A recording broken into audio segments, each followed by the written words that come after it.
In question number 5 of exercise 1.2 इसमें हमने given matrix का ट्रांसपोज फाइंड आउट करना है। तो ट्रांसपोज क्या होता है, इसकी डेफिनेशन क्या है।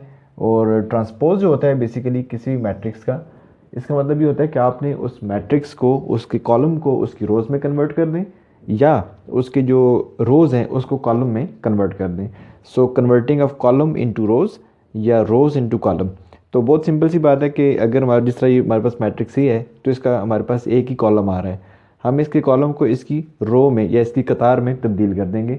तो जब ये कतार में तब्दील होगा तो ये इसका ट्रांसपोज बन जाएगा।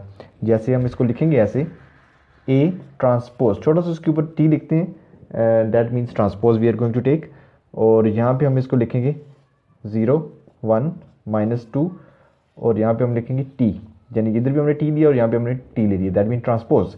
ट्रांसपोज हम करेंगे क्या, ट्रांसपोज जब हम लेंगे तो हम इसकी इस कॉलम को इसकी रो में या इसकी कतार में तब्दील कर देंगे। तो इसका जो कॉलम आ रहा है 0 1 -2, इसको हम इसकी कतार में ले जाएंगे, रो में ले जाएंगे, यानी कि 0 1 एंड -2 और ये हमारे पास इसका ए ट्रांसपोज बन जाएगा। In the very similar way हमारे पास मैट्रिक्स बी है, यहाँ पर ये हमारे पास सिर्फ एक रो है 5 1 एंड -6। तो जब हम इस मैट्रिक्स का ट्रांसपोज लेंगे, transpose, so we will write it 5 1 -6 transpose. तो जब हम इसका ट्रांसपोज लेते हैं तो हम इसकी कतार को इसके कॉलम में तब्दील कर देंगे। तो कॉलम को रो में ले जाएं या रो को कॉलम में ले आएँ, जैसे ये 5 1 एंड -6। तो इस तरह से ये हमारे पास इसका, जब हम ट्रांसपोज ले चुके होते हैं तो फिर हमें इसके ऊपर टी लिखने की ज़रूरत नहीं है। जैसे यहाँ पे हमने ट्रांसपोज ले लिया तो अब हमने यहाँ पे टी नहीं लिखना। सिमिलरली जब हमने यहाँ पे ट्रांसपोज ले लिया तो ये इसकी जो रो है या इसकी जो कतार है हमने इसको कॉलम में कन्वर्ट कर दिया, तब्दील कर दिया। अब यहाँ पे हम टी नहीं लिखेंगे। इस तरीके के साथ अब हम नेक्स्ट जो हमारे पास मैट्रिक्स है ई, इसका ट्रांसपोज लेंगे। यहाँ पे हम लिखेंगे टी, दैट मीन हम इसका ट्रांसपोज लेने लगे हैं। और यहाँ पर भी हम लिखेंगे 2 3 -4 एंड 5 और यहाँ पे हमने लिखा टी। अब हम क्या करेंगे, हम इसकी जो रोज़ हैं, यानी ये इसकी रो है या कतार है 2 3, इसको हम इसका कॉलम बना देंगे 2 एंड 3। और ये जो दूसरी रो आ रही है हमारे पास -4 और 5, इसको भी हम इसका कॉलम बना देंगे -4 और 5। तो इस तरीके के साथ हमारे पास मैट्रिक्स ई का ट्रांसपोज फाइंड आउट हो जाएगा। In question number 6 of this exercise हमने एक वेरिफिकेशन करनी है कि हमारे पास यहाँ पे दो मैट्रिसेस गिवन है ए और बी।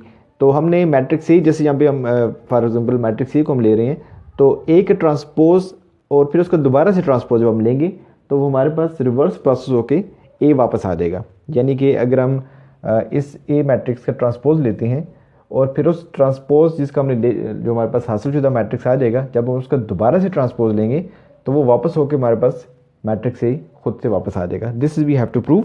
तो हम इसके लिए लेफ्ट हैंड साइड लेते हैं। इसी तरीके के साथ हम इसी क्वेश्चन को बी के लिए भी प्रूव कर सकेंगे कि बी के ट्रांसपोज लें और फिर उस ट्रांसपोज का दोबारा से ट्रांसपोज लें तो वो मैट्रिक्स बी के बराबर आना चाहिए।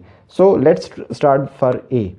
तो लेफ्ट हैंड साइड हम ले लेंगे यहाँ पर and that is A transpose. ये ट्रांसपोज हमने फाइंड आउट करना है। तो हेयर ए मैट्रिक्स हमारे पास है, you can see this is 1 2 0 and 1। Now taking transpose both the sides, तो हम जब ट्रांसपोज लेंगे इस मैट्रिक्स का तो ट्रांसपोज क्या होता है, transpose is converting it's rose into columns और कॉलम्स इनटू रोज।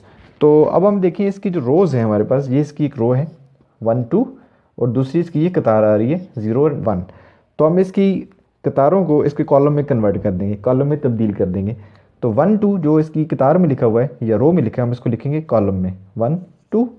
इस तरह से 0 1 जो लिखा हुआ है इसकी कतार के अंदर, हम उसको लिखेंगे 0 1। तो ये देखिए हमारे पास ए मैट्रिक्स का या ए कॉलम का ट्रांसपोज आ चुका है। अब हम इस ट्रांसपोज का दोबारा ट्रांसपोज लेंगे। सो टेकिंग अगेन ट्रांसपोज, तो we will have a transpose and we will take its again transpose. तो ये जो हमारे पास मैट्रिक्स आ गया था 1 0 2 एंड 1, तो इस मैट्रिक्स का अब हम क्या करेंगे, दोबारा से ट्रांसपोज लेंगे। So when we take the transpose of the matrix, तो क्या हमने करना होता है, हम इसकी जो रो है या कतार है हम इसको दोबारा से कन्वर्ट कर देंगे इसके कॉलम में। तो जब ये दोबारा कॉलम में कन्वर्ट होगा तो वी सी की किसके इक्वल आ सकता है, ये तो 1 0 जो हमारे पास कतार है या इसकी रो लिखी हुई है उसको हम कॉलम बना देंगे 1 0, और ये दूसरी हमारे पास कतार है 2 1, इसको हम इसका कॉलम बनाएंगे 2 एंड 1। अब ये जो मैट्रिक्स हमारे पास बन गया 1 2 एंड 0 1, जिसका आर्डर 2/2 है, इसका मरतबा आप देख सकते हैं 2 ज़रब 2 मरतबा है इसका। तो आप ज़रा क्वेश्चन पे गौर करें तो आपको नज़र आएगा कि जो मैट्रिक्स ए हमारे पास था ये मैट्रिक्स ए बिल्कुल वही है और ये इसकी इक्वल आ चुका है। तो इसका मतलब ये हुआ कि जब हम किसी भी गिवन मैट्रिक्स का ट्रांसपोज 2 दफ़ा लेते हैं, एक दफ़ा ट्रांसपोज लिया फिर उसको दोबारा से ट्रांसपोज लिया, तो ये रिवर्स प्रोसेस हो जाता है और वापस हमारे पास मैट्रिक्स ए हमें हासिल हो जाता है।